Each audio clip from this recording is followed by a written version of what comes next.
Hello.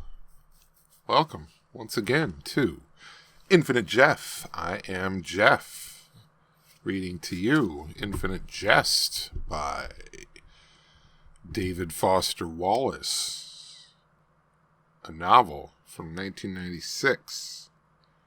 A postmodern masterpiece. Or so they say. We'll find out. But I'm reading to you one page at a time.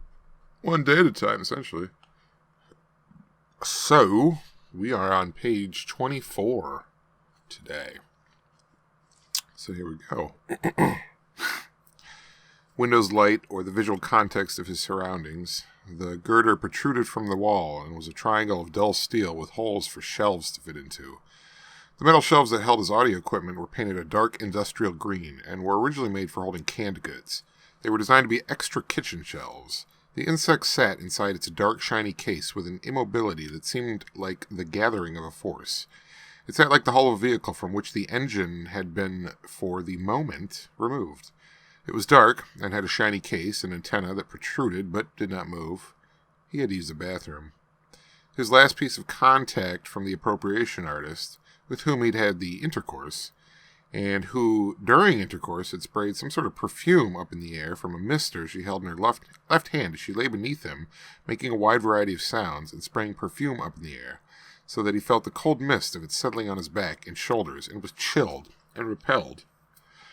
His last piece of contact after he'd gone to hiding with the marijuana she'd gotten him had been a card she'd mailed that was a pastiche photo of a doormat of coarse green plastic grass with "Welcome" on it, and next to it a flattering publicity photo of the appropriation artist from her Back Bay gallery, and between them an unequal sign, which was an equal sign with a diagonal slash across it, and also an obscenity he had assumed was directed at him, majusculed in red grease pencil along the bottom, with multiple exclamation points.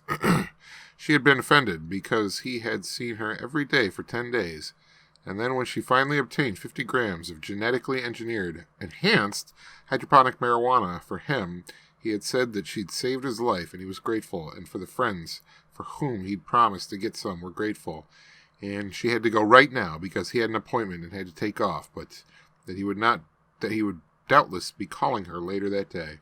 And they had shared a moist kiss, and she had said she could feel his heart pounding right through his suit coat, and she had driven away in her rusty, unmuffled car.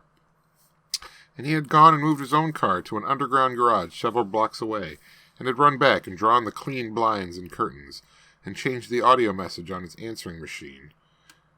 His answering device, we're calling them answering devices in this world, to one that had described an emergency departure from town, and had drawn and locked his bedroom blinds, and had taken the new rose-colored bong out of its Bogart's bag, and was not seen for 3 days, and ignored over 24 audio messages and protocols and e-notes expressing concern over his message's emergency, and had never contacted her again.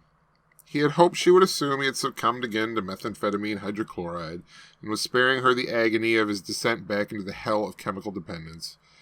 What it really was that he had, again, decided those 50 grams of resin-soaked dope, which had been so potent that on the second day it had given him an anxiety attack so paralyzing that he had gone to the bathroom in a Tufts University commemorative ceramic. And that was page 24 of Infinite Jest.